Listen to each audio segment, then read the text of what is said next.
right? Rice is a staple crop across very poor countries, and a little bit just sends them into, over the edge on the waterfall, where we can absorb a 40% increase. They can't in many instances. And that's just the societal unrest will begin there. And, you're looking for this teeter-totter thing of then what's manufactured in those places? What do we rely on from these other ones that might go socially sideways because of food pricing? They need the system to change immediately. And you're not supposed to see what's changing. You're too busy finding out, just like these people would be, what's going to be next for food prices so I can stay alive.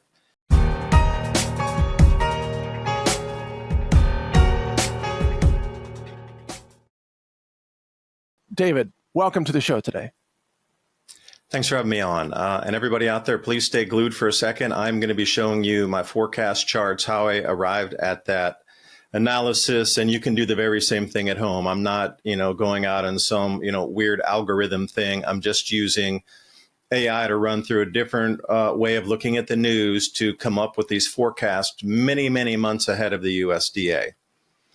And Mike hit on a real important point there, like, why is all this happening right now is the question. We look at this, the tariffs explain away everything. It's a perfect excuse. Your food might be disrupted. The selections in the supermarkets will be disrupted. And everywhere we look, the cost will go up. And if something doesn't arrive or it's the perfect excuse. Now, anything that doesn't arrive back on the farms, the machinery repair parts, could be some chemicals they need for application, fuel additives, or whatever it is, seed supply. Now, this disruption I do believe it's meant as an excuse also to dent into the available grain supply, not so much the lettuce you're growing in your backyard, but the global grains. And that's what I want to talk about today. So thanks for bringing me on. Appreciate it. Absolutely, David. Let's jump in. I know you have a lot to present, but I want to start off with one breaking news item.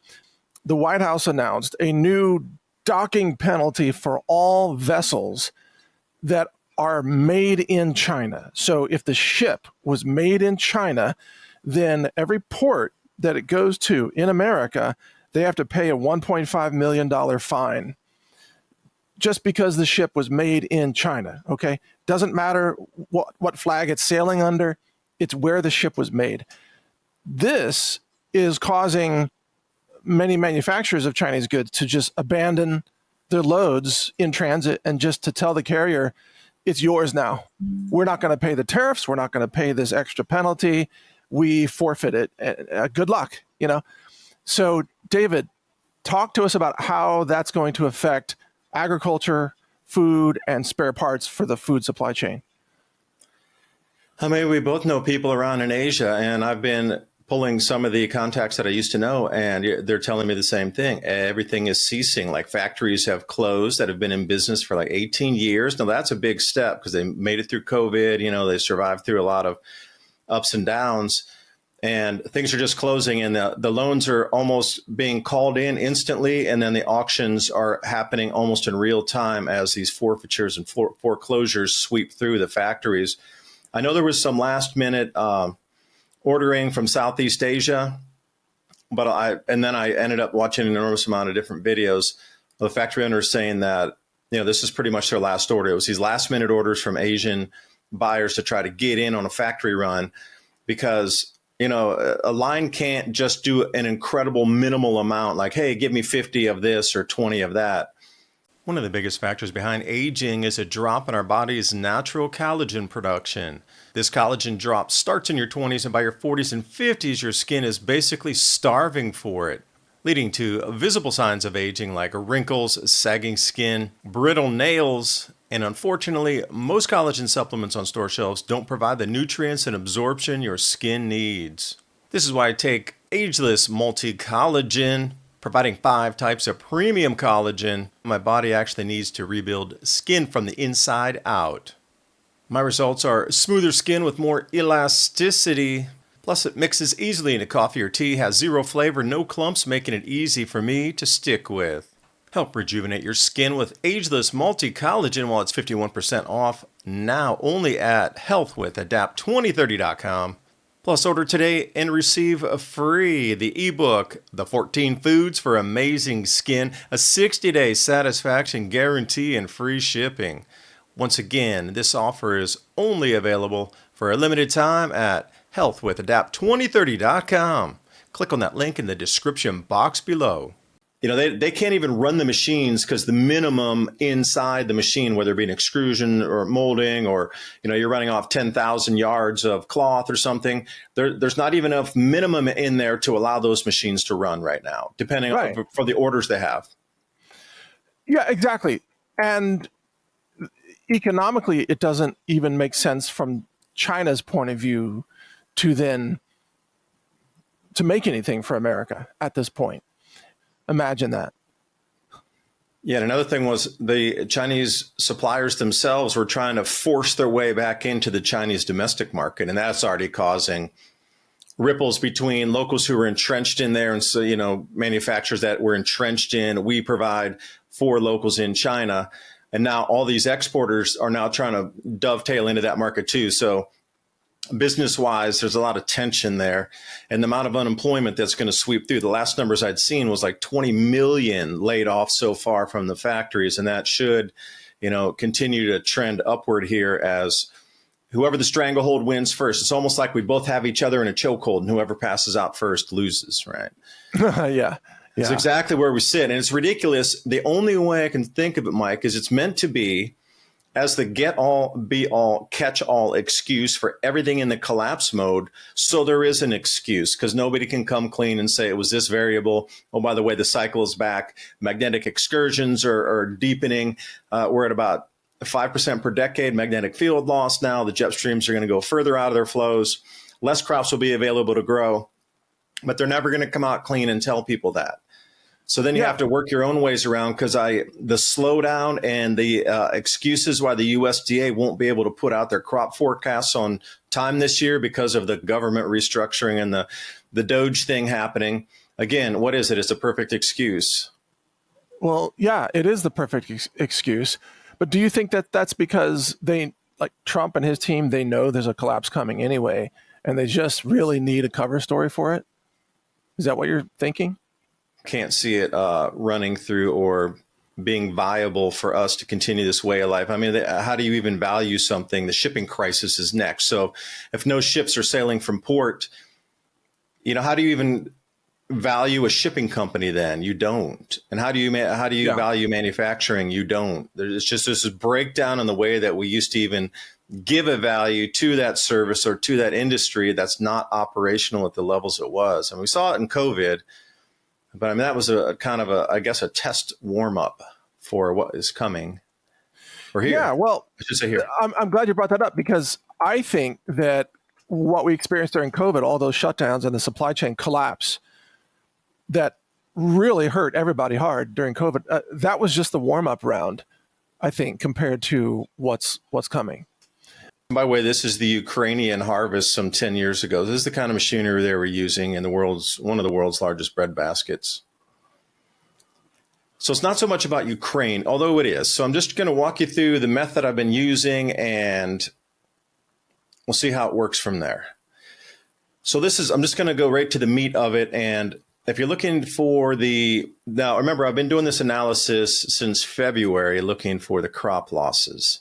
And I'm just simply using AI, asking it to run through continental or regional country newspapers and tell me about the crop losses in I'll target it, whether it be wheat or rice or corn.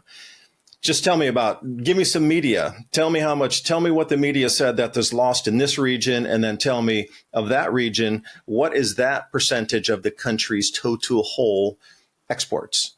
Okay. And also usage internally, because we're trying to get a gauge on the price, how it's going to move. So here's the table that had come out after I did all that research. And I'll walk you through just rice so you can get an idea and you can go do it yourself. But I've changed in a lot of parameters and it's much more fine-tuned now because I took out the policy changes and a few other things. Okay. But we got rice at the top.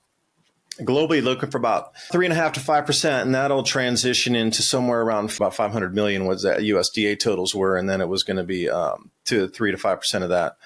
The wheat also 3 to 4%, corn about 4 to 5.5%, barley, oats are the big one, 5 to 7%. But oats have been struggling for years anyway. So that's canary in a coal mine. Oats, when they started to struggle 2 years ago, you knew our agriculture was definitely shifting into a not as reliable plant and harvest season date, and the precipitation had changed a lot.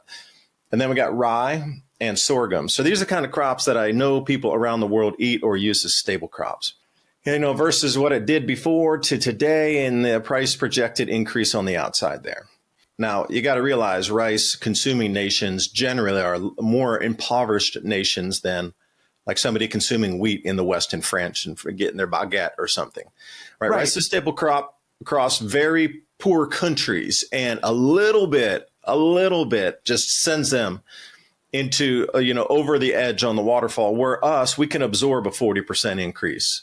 They can't in many instances. And that's just the societal unrest will begin there. And, you're looking for this teeter-totter thing of then what's manufactured in those places? What do we rely on from these other ones that might go socially sideways because of food pricing? Okay, now wait, let me stop you here for a second. I want to provide a context note to the audience, please, which is that all corn, wheat, and rice are all grasses, and grasses provide the primary source of calories to the human race. Just like you said, rice is predominantly grown, obviously in Asia, but also Southeast Asia, a lot of more poorer countries.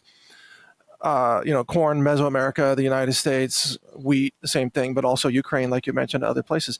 However, these are the baseline for many countries, especially countries in Africa. These are the baseline grasses that prevent starvation. And many of those people live within, let's say, 5 or 10% of poverty starvation level. So, David, when you're talking about price increases of 25 to 40%, for many of those people, that puts them that over the edge where they can't afford to not starve. Does that make sense? It does. And a lot of these nations, too, I'll go through Nigeria stuff with the rice, too, on how they readjusted their CPI to make it not look as large on the food inflation. But, a lot of these areas, they're doing mining for critical minerals. They're doing mining for, gold and different kind of platinum group metals. And they're also in the oil industry in a lot of these nations. So if they're going to be overwhelmed with food chaos, like we saw the Arab Spring.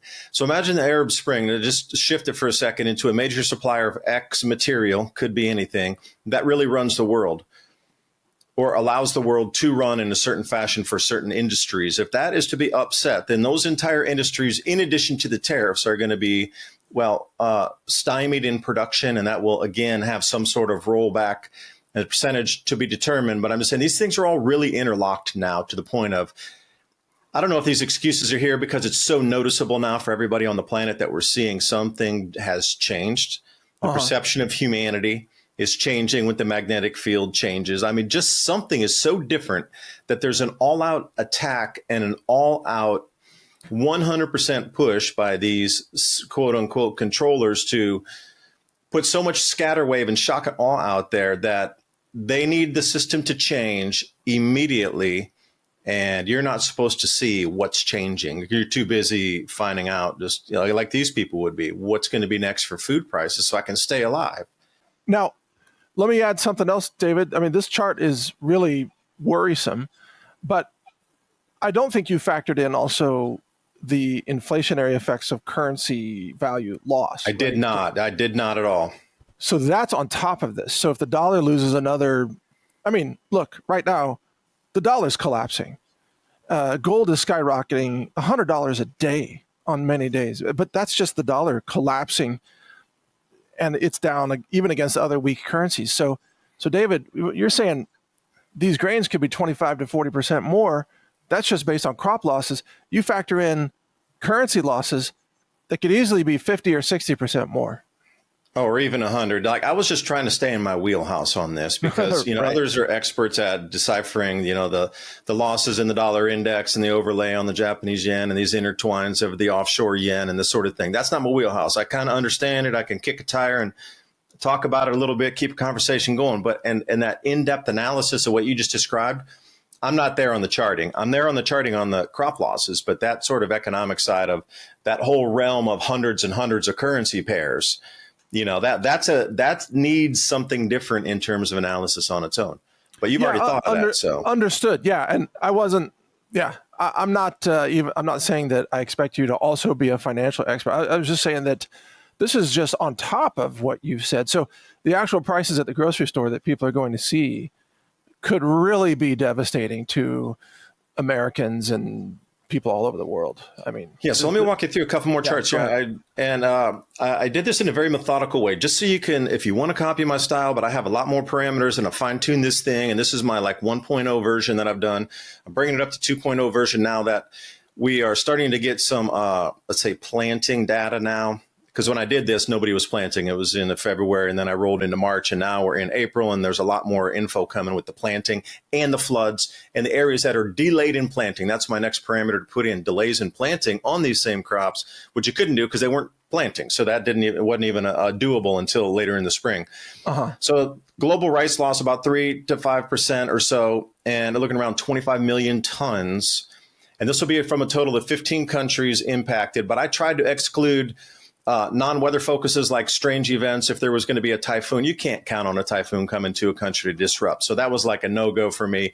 Ukraine, already scraped that out because that's already, you can already factor that in. And it's not really rice anyway. But any of my analysis, I'm like, policy gone, non-weather, can't predict related things out of the equation, and also take away Ukraine, because I just want to see with who's operational right now, because Ukraine's offline for decades. They're not coming back anytime soon.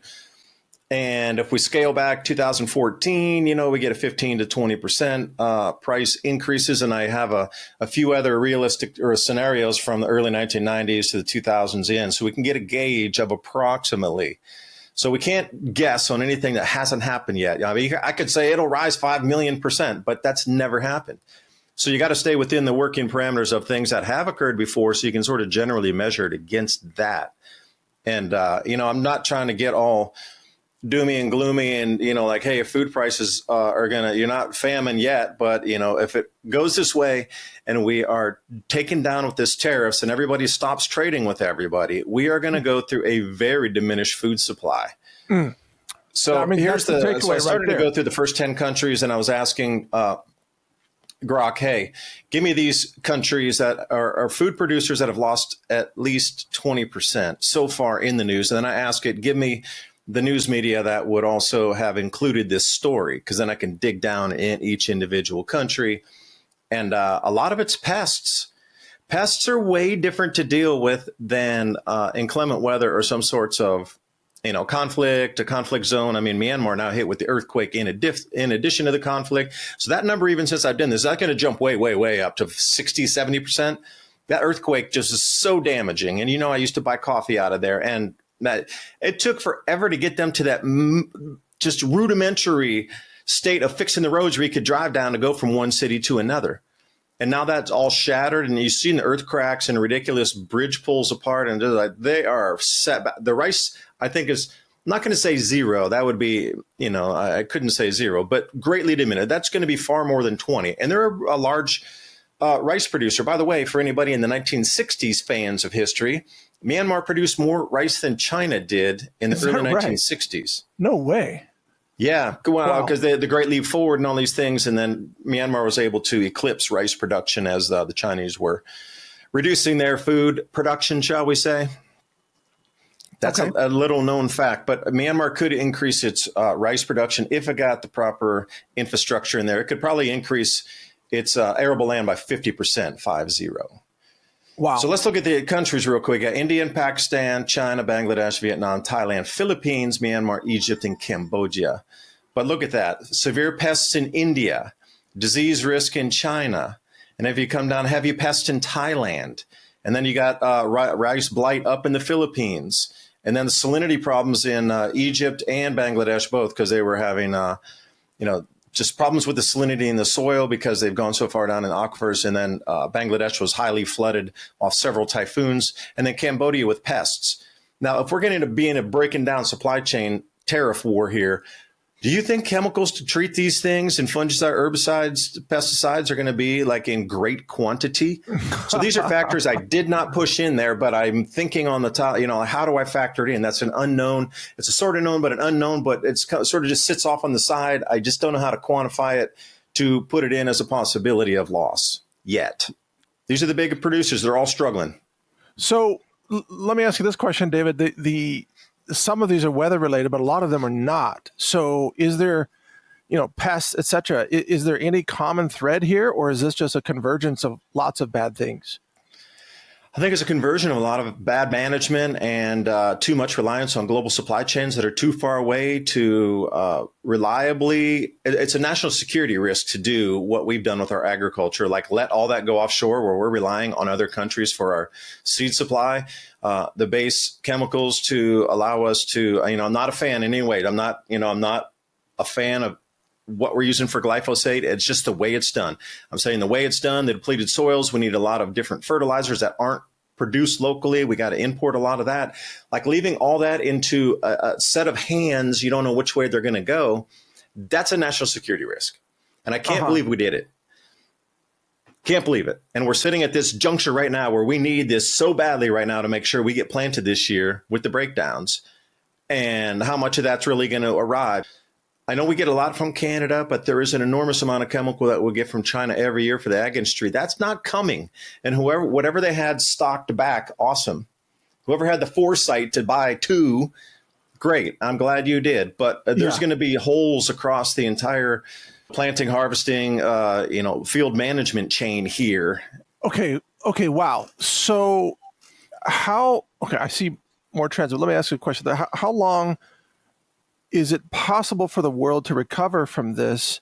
In other words, are we talking about, like, could next year be great? Or is this a 5-year thing, a decade-long thing? I mean, how long is this crisis going to last?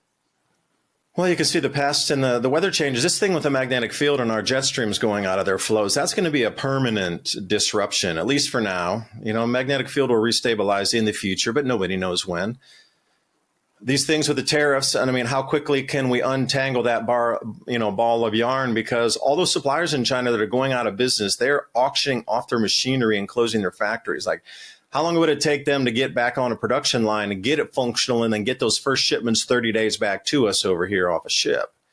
Right. You're looking at massive delays to even get that retooled and get those loans for those people and get those, let's say a chemical facility that is producing some sort of herbicide that might be needed here in the U.S. on a major application basis of, a couple million acres. A lot of that stuff's brought in from China. So if you're going to make that, how long will it take for those factories to put their machines back together on the floor and get their, they got to go, they're going back suppliers too. They need to go back a bit to get their base chemicals so then they can mix it and then repackage it and send it. So, I mean, you're going multiple steps back in there of bankruptcies across China right now that aren't going to be easily fixed. Yeah, exactly. And you also mentioned some of the, the financing, and the fact is that the financial world is in real trouble right now. We're seeing global margin call, right? We're seeing the collapse of the dollar. We're seeing banks in trouble internationally, some in China, some in the UK, many in America are on the verge of collapse. If farmers can't get loans, they can't grow food for the most part. I mean, farmers We're toast. Farmers aren't bankrolling their own seeds and crops for the most part. They're borrowing money to do it, right? So and again, maybe we have to rethink how farm financing's done. I mean, if we're talking about resetting an entire system into, stablecoin issuance as a stablecoin standard, and we're going to be rocking off over to CBDCs in Europe and changing dollar backed, gold backed this or resource backed that. We definitely need to rethink farm financing, because that is the most important thing for us, keeping these farms operational to produce so we can eat.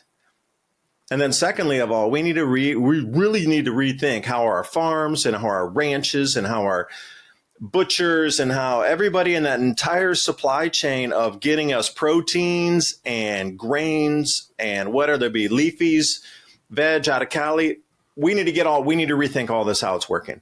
and they should be prioritized above anything else. If we need to take away military spending to get our farmers up and running, I don't care. We need to cut whatever it is to get our farms functional, because this is no joke here where we are being cut off and firewalled off from the rest of the planet. They're just not going to send us stuff.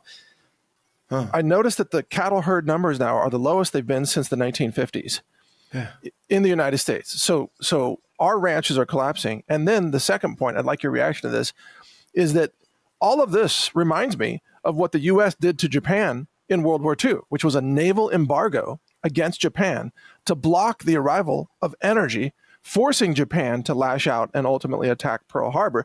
I say that today, what Trump is doing to America is what the U.S. Navy did to Japan in World War II. But Trump is embargoing our own country. I'm sorry, but that's my honest reaction. What's yours? It seems like we're part of the cogs in the whole, machine here, where we're doing our part and then China's doing its part on reciprocals, and around the planet, they're all doing the same thing. Like, well, if you do that, we're going to raise this. It's almost like the entire planet is using tariffs to raise prices on everybody without finger pointing back to the politicians that are responsible for controlling prices with interest rates and everything else. That it's just like wild field day out here where everybody's covering everybody else with excuses. And again, the tariffs are the ultimate excuse to cover everything. Non-deliverables, price increases, non-availability, shortages, rationing, everything else that comes. And that Indonesia oil, you're right. Like in Japan, we cut off the oil flow from Indonesia to Japan prior to World War II. So now what's getting cut off for us? Goods from China, but I don't need it. I mean, I can rewear this shirt. You see me wear it before in a couple interviews. I rewear stuff. I don't need to go buy a new shirt immediately, but what is coming from China? And I saw some videos where these guys were laughing, and they were in China, and they're like, what do I have in my home that's made in America? Nothing. And then what do you have in your home made from China? Everything. Right. So this is where they got it and us. And we're in this disposable landfill economy. So things are made to break. So now they're starting to break, and they're going to be integral parts to our food production system, delivery chains. And then what? If we don't have the repair parts, then what? I guess the person who can fix anything and has a blowtorch or a cutter, or like anybody that can fabricate anything out of nothing, will be the winner in this. Well, but you need certain, sometimes it's very difficult to repair certain engine parts, etc. But I've become very good at this, by the way, living on a ranch for over a decade. I fix stuff all the time when I don't have the parts, and I'm getting good at it, but not as good as my grandfather was, for example. Not even close, right? Well, those engines were far, far different, and the machinery was way different, where you could actually do something. I tell you what, I don't know if you have the same thing. I repair my stuff more than it's functional most of the time. It's always broken, always needing repair, especially the mowers, four-wheeler, any kind of attachments. It's either the axles, the wheels. I don't care what it is. There's always something. And blowers, sprayers, everything is always on the mend. True. And you'll understand that if you really start to put it for use and start to use it on a larger property, your stuff's going to be constantly needing to be repaired. Oh, you can DIY though. Absolutely, yeah. No, I'm always repairing stuff. Yeah, but let me go back to the rice again. Sheesh. Yeah, I know that's it. Having a farm, you become a repair master. Right. But just let me drive home the point here. What you and I are both saying is that most of those parts come from China, or at least a very large portion of them come from China. Even if it's like I own Kubota equipment, which is Japanese, but a lot of Kubota parts are made in China. Especially the oil filter cartridges, diesel fuel, water separators, fuel filters, belts, and everything. It all comes from China. And David, I had a John Deere tractor one time. I was using it as a generator with a PTO generator, and the belt broke. Do you know how freaking hot a diesel engine gets when the fan stops blowing through the radiator? That thing was smoking, and I'm amazed that it didn't die, but I had a belt break in the middle of that. And fortunately, I caught it in time before the whole thing blew up. Yeah, for me, voltage regulators too. Like voltage regulators, you might not think that's an important thing, but that thing's about this big, and it is so important that that thing is not blown, or else the rest of your circuitry and the electrical system's not functioning correctly. Right. Like that was all made in China. They're not OEM. They were, but still, some of these things that aren't coming that we need just for the very basics. Like you can't run a machine, at least in the modern era, unless the electronics are functioning correctly, and there's some. And it's all controlled by the smallest of devices that are all produced in China. Yeah, exactly. Exactly. So let me swing it back here. Speaking of like being over in Asia. So back to the method to the madness of the forecast here. So then what I did is after I got the countries that were struggling, that had over 20% crop losses, and gave me the reason why, and they gave me some media so I could chase down the leads if I wanted to, dig further into the news articles, which I did. I also ask it then, target the area in the country that is struggling most, and tell me in that struggle area, what percentage of the country total production is that? So if you look at India and Pakistan, India is up in the north and the west, and then Pakistan is in the Punjab. So I'm going to use these as good examples here. Okay. In China, they only grow rice in the south, by the way. They don't grow up in Heirloom where it gets 50 below 0 Celsius in the winter. South China is where they grow the oranges and the rice. So that's Pearl River Delta area south. And then we got Bangladesh, Vietnam, and here's your 15 countries, and Nigeria's down here, Madagascar, Brazil, and Spain, along with Sri Lanka. So then you start to look in these areas, which ones are having, like you say, economic problems or social unrest problems, which we've seen in the past. So keep your eye northwest in India and Pakistan, Punjab. So then I'm a map fan anyway. I knew these were already connected. So I'm like, all right, this is the grow zone that's struggling to the south east and also further into Pakistan. Okay. Not being political. So if you're either from Pakistan or from India, this is just, I'm showing you the grow zone. No politics intended here. Okay. So this area was a contiguous area, and then after the British left, they broke it up to cause problems by having people fight amongst themselves, and you can see how this still is. But this grow zone is, they call it like the plains, and you can see where all the rivers are. So you talk about one of the cradles of civilization was right in this area, Harappa. And you go further, many thousands of years ago, and Harappa was the cradle of civilization right here. So you start to see how vast of a growing area it could be, and it was at one time. And then look at Pakistan on the left there. Look at the rivers coming out of the Himalaya. All right, so there's your Punjab. So that's the west it was talking about. Uttar Pradesh, Himachal Pradesh, Punjab. And then you can see the maps where it's lining up. So there's some drought areas in here in the Punjab. So if that was 10 or 12%, and they're producing 60% of the country in that area, then, you can just do math at that point and see how these start to grind forward or backward in terms of production totals. Wow. Yeah, so it's kind of easy. And then the math, if you're going to do, let's say 12% or 56%, well, probably around, I did the math earlier, somewhere around 7% total loss. And then, obviously those periphery areas, that was just for the dark green right there. So then if you start to get the periphery areas that are under 50 tons in area, well, how much are there? They're also, it's not about just being a target over one city. You got to realize this is a regional area. Like if we have a drought in, let's say, the Midwest, it's not going to be targeted right over like Kansas City and that's it. There's a periphery zone where it is. So this is just, the targeted area and the losses, and you can see it's right over the highest concentration of rice production in Pakistan. And here's the thing, they already spend 45% of their wages on food. For them, if the price of rice goes up 30, 10, 20%, that is a absolute powder keg right there if they can't control the food prices. And we've seen many a time Pakistan food riots. Mm-hmm. Right. Yeah. This is, okay, yeah, keep going. I'll go. And yeah. So then, the affected regions and, pulling it down into the specifics, and then you start to get the maps and you're looking at the, again, I wanted the full totals, the reason for it, the realistic loss from that, and then put this into the final table here, at least one of them. So it gives you the country, the affected region, which is, you go for that for at least the initial, bullseye in your target.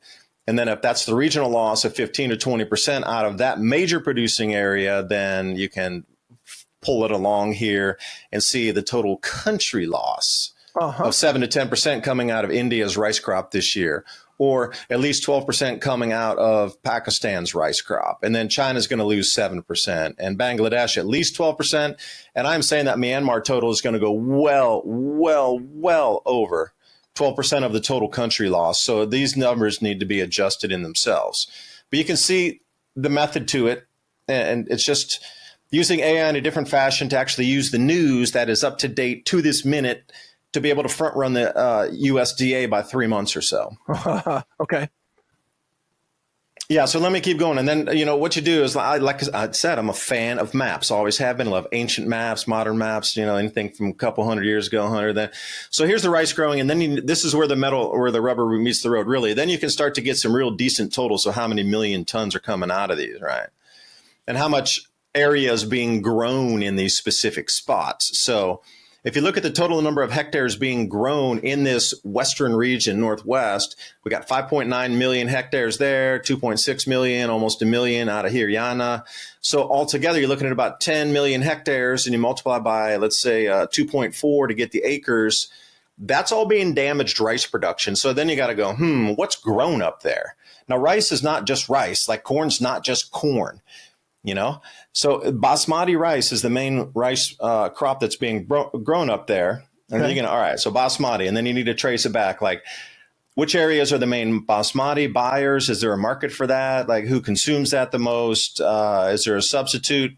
And then the areas like Andhra Pradesh down there is the rice bowl. That whole like lighter green area from Orissa to Andhra Pradesh and Tamil Nadu, that whole area there, that's all they call the rice basket. So that's really a main concern area, because that's a big one down there.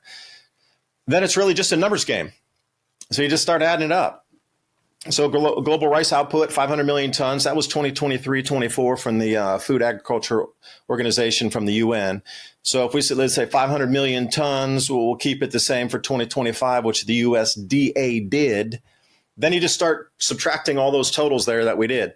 So if you're going to take 5% off of that, 7% off, then you start to get some better ideas, because this was only the 15 countries that were struggling of the major producers in the world. Now, if you add up every other producer that's out there in the world, even if they give you like just 10 tons of rice, that counts as a producing nation.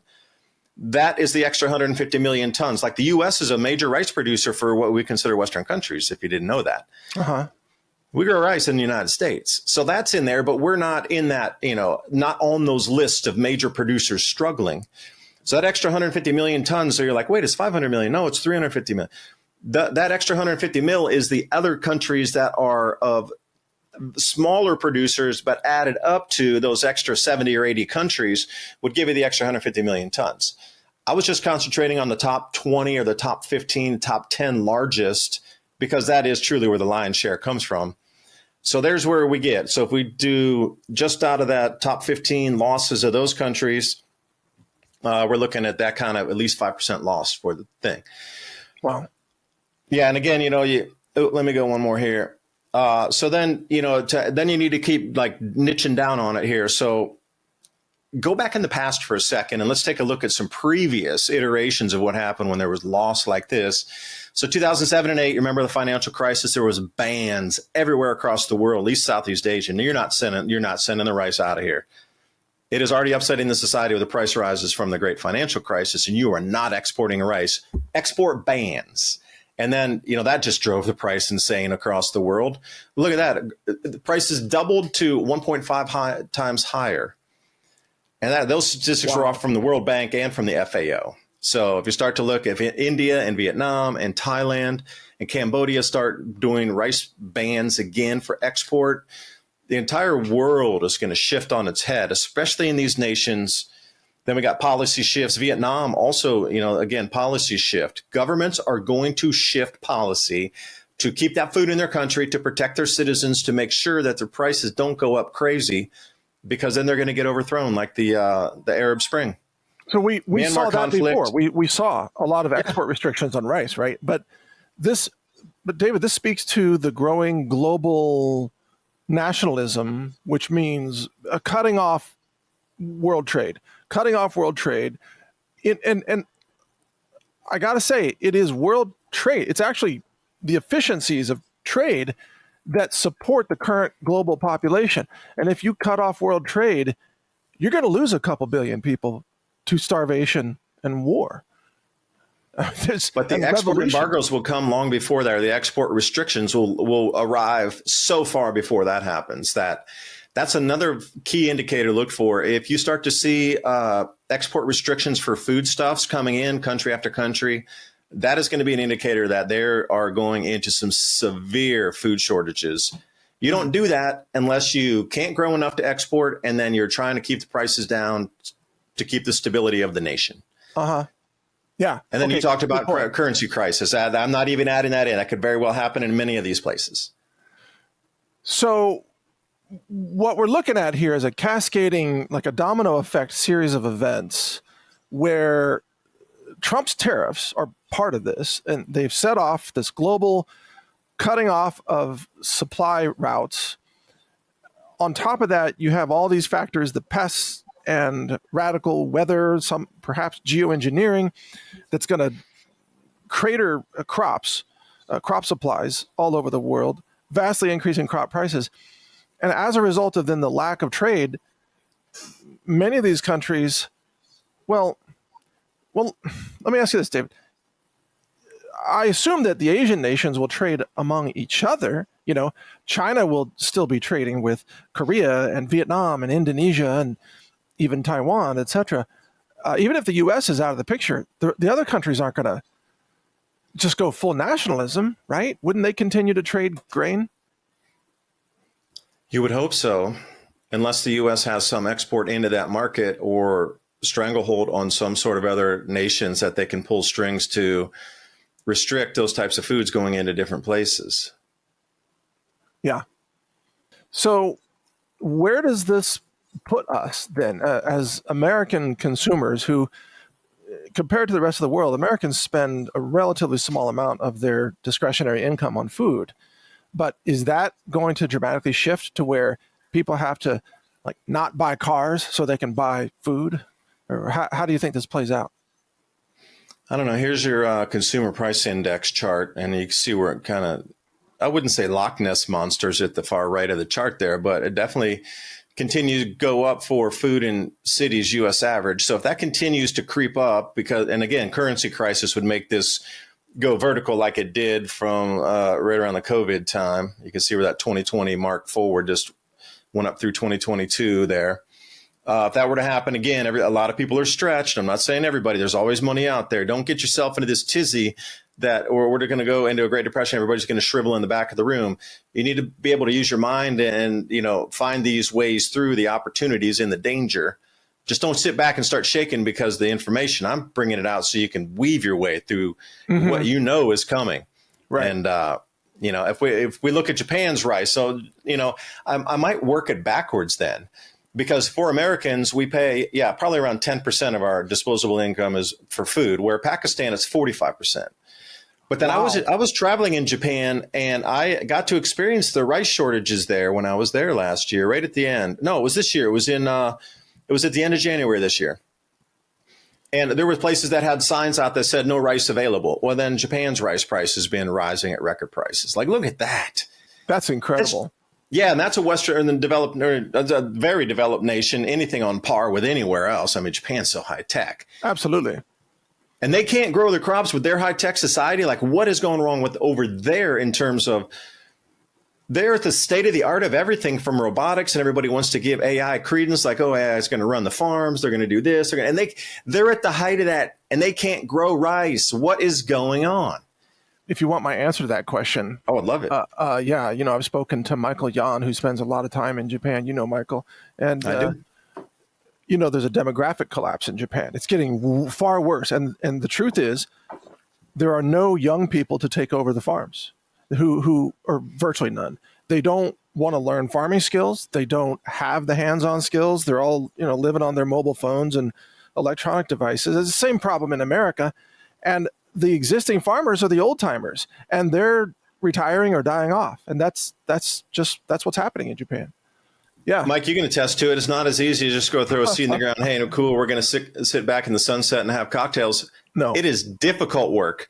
You know how tired I am some days I come in, like I am just so sore from lifting stuff and pulling. We're in the springtime. We're doing a lot of extra things right now. I got to go seed out before the rain comes in after we're finished today because we did a bunch of machine work because we had so many trees fall down. This guy came in and ripped the stumps out for us. We got to reseed, a couple acres. Yeah. But still, even with machines and trying to do stuff, it's not easy to do. So older people are less productive at it because it's just genuinely physically difficult. Absolutely. And what I find in Texas is if you don't have, irrigation here is the key to everything.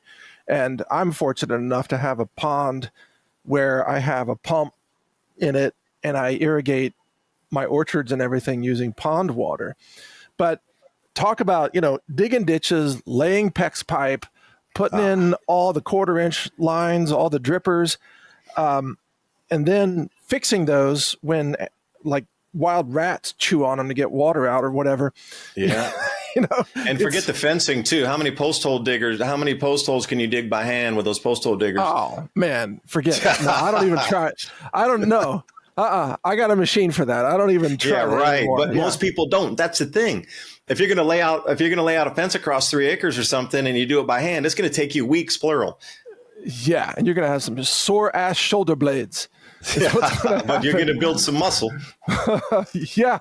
Just don't do it all in one day. You'll be shocked that you can't move. Yeah. You don't even need a gym. And I will say another thing. If you have a farm or helping somebody, you don't even really need a gym membership. Totally the workout true. you're getting just like doing daily tasks is enough to overtake what you would probably be at the gym because you're lifting and using different kind of muscles that you would never use on like a weight machine. That's true. Yeah. I mentioned Nigeria. I think it was 13th or something on the list there as a rice grower that is struggling as well right now. But notice what they did there. On the right side, you'll see their old CPI, the way they calculated that, all the way to 2000 or through 2009, the old way that they did it. They've just suddenly revamped that to bring the percentages down so it doesn't appear that your inflation's running at 35% per year. Or 20% per month. So this is even happening in Nigeria. Okay, so something's gone terribly wrong with their food production. Now, we don't rely a lot on Nigerian oil, but there's other places that rely on critical minerals. And where does that take us then? We've already seen U.S. be removed pretty much out of the Sahel region. And you got to wonder, when things are coming back in, if they're going to have food problems, maybe not so much because the rainfall is increasing in the Sahel, but other nations, why are they revaluing or revamping how they calculate CPI? See, everybody's terrified of prices going up. Yeah. So this will be another, flame in the fire there of export controls. Also, most of the world's cacao supply comes out of West African nations, as you know. I think it's just 4 nations there that export most of it. And in the West, we love to eat chocolate. And that's going to become a luxury for the wealthy. Like it was in the prior era. People just didn't have chocolate or coffee. It was only for kings, queens, noblemen, and those that could fund their ship voyages. That's true. Yeah, exactly. That's where this is headed. It's so clear. So what should a person listening to this, what should they do to navigate this? Well, I would take it in a multi-step approach. First, find a bunch of diagrams from the victory gardens that the U.S. Army and our government put out for your grow zone, what we did in World War II, because those gardens were ultra productive. I mean, you look at the way that those things are precise, and they've done all these studies on which companion plants and which things would not shade out other. Like those plans from the 1940s of victory gardens are the best if you're going to do something in a small space. And then secondly, you're going to have to think about getting your seeds and getting tools. Now, you can make your own fertilizers. I would definitely buy a composting book would be another one to start getting on that. But tools are going to be a thing. And handles, I can't make a handle. I can't. I can put one back onto a broken tool that the handle broke off of, which also, by the way, is a little bit of a tricky business if you haven't done it a bunch. You got to get in, drill down in there and pull stuff and chip it out, and then you can replace the handle. But those kind of things, if you can go to estate sales, get older tools with better quality steel, like that would be a very good first start for people who've never heard this information before. you're going to want to think about getting some plan to have a garden around your house, and whether it be raised beds or how do you protect it? Do you fence it in? You got animal pests to worry about. I mean, you just anything that you can do. And perhaps those safe traps are a good way to get a protein source. I know a lot of people just saying, well, the rabbits will go in there. Yeah, well, the rabbits are good protein. Squirrels get in there. Well, yeah, squirrel's good. My grandma used to cook up squirrel when we were super toddlers. I mean, things like in the past, you might have to start it. Now, I'm not going to go eating possum, but if I was hungry enough, I would. But you could catch those possums and raccoons all day long in those safe traps. So, think about protein sources too, in addition to, like, you can raise some birds. Marjorie Wildcraft talks about the bird raising in small areas, quail and stuff. Well, I've got wild hogs and wild rabbits galore. I don't use any herbicides on my ranch. And so what happened over all these years is that everything grew back, which meant massive habitat for rabbits, all these briars that the rabbits can hide in from the coyotes. So we have rabbits galore, which is actually, that's part of my intention is I don't want to raise rabbits in hutches, and I don't want to kill rabbits and eat rabbits unless I'm starving. And then it's rabbit season. You know what I mean? I'll go out and hunt rabbits if I have to. Yeah, and can you keep your property clean and plentiful enough? Like, we don't hunt the deer here because they know to come here and stay here. So yeah, for us, same here. We don't hunt deer. No, I don't hunt anything except steel targets. But if it comes down to it, there's plenty of things to shoot and eat if I had to. But honestly, there's enough cattle ranchers around me that I just barter silver for beef. But most people aren't in that position. Like, they really don't even know that you can barter for food or trade work for food. I mean, the next thing to do maybe would be, my camera's freezing up again, to go out on, go see if you can find somebody who would allow you to trade some work, and you get the experience, but you also get food in payment, or some sort of that, garden produce or eggs or something that's coming off the farm that's producing. Just go out and spend some time and see if you can trade some time for somebody else to give you something from the land. Mm-hmm. Mm-hmm. And try that first, because you get some skill. You're going to learn right away if you like or you don't like something. Get in there and experience something to know what it's like, what you have to do, what you like, what you don't like, and then, like, really learn what you can. I know these food price rises are coming, and my whole thing is I don't know if it's going to continue next year and then the next year and then the next year, because at that point, Americans won't be able to afford the food. Mm-hmm. So is this a one-off, like you say, and will things revert back? Yeah, if the supply chains get smoothed out, but then we have Mother Nature to contend with, and she seems to be a little angry right now. The magnetic field is changing on our planet, and that's another thing I do believe the powers that be are trying to cover up. Wow. The magnetic field change. I mean, once the jet streams go out of their flow, I mean, that is very difficult to convince people that tomorrow is going to be brighter. Like, keep going to work, keep investing. Yeah.